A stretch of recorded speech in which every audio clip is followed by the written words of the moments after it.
Why do longer shots take longer to go off?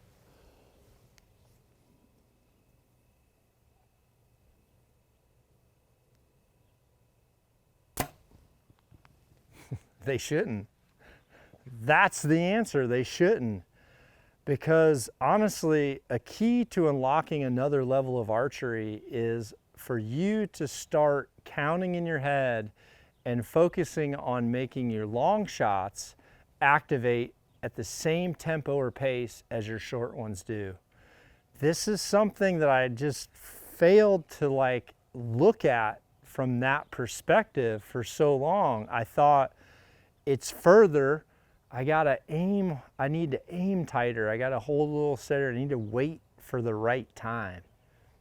Those are all poor choices to make, because the truth is you have to trust the float the same, and honestly, in most cases, what you're aiming at 20 yards is not the same diameter as what you're aiming at a longer one. A lot of times when we go to the further targets, we got bigger targets. You know, we're not shooting super X's at 100 yards because obviously our pin is going to cover so much more.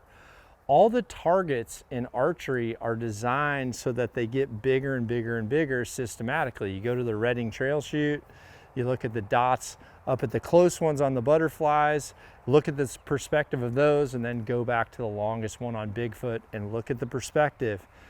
Look at NFAA field faces, same thing. Look at the difference between an 18-meter face and a 25-meter face. Same type of thought process. You know, just because you're shooting 30 meters, you have a face at 30 meters that's so different than the face at 90. So you're allowed to have some float. You got to trust that. Your time in the pocket equals accuracy, and the more consistent you make your time in the pocket, from when you draw your bow to when you settle to when you let off that safety and when you commit to that shot, the smaller the window of time is from when you've actually committed to the shot and decided that that shot is going to happen, and you're on your trigger or you're in your pull or you're turning your hinge, whatever you're doing, the tighter you can get the window of time between commitment and activation, the more consistent you're going to be. So you don't want that to last longer. And I tell people, when you're here 70 yards and that one is in the 12, I can see that. When you're sitting here at 70 yards, you have to tell yourself right now, when you're looking down and you're grabbing this arrow, it's no different than the easiest shot to make. This is no different than a 20-yard shot. No different than a 20-yard shot.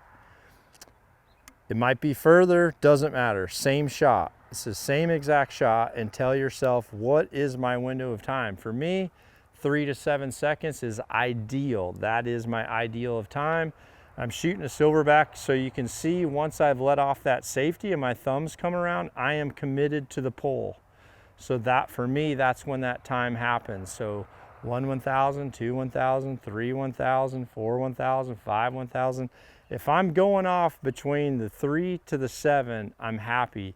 Honestly, the closer I am to the 3 to the 5, that is my super window of time. That's like hitting black on the roulette wheel.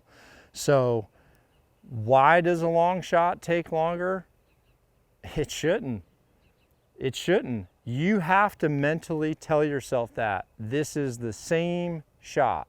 Commit to it the same as if it was close. This is a slam dunk.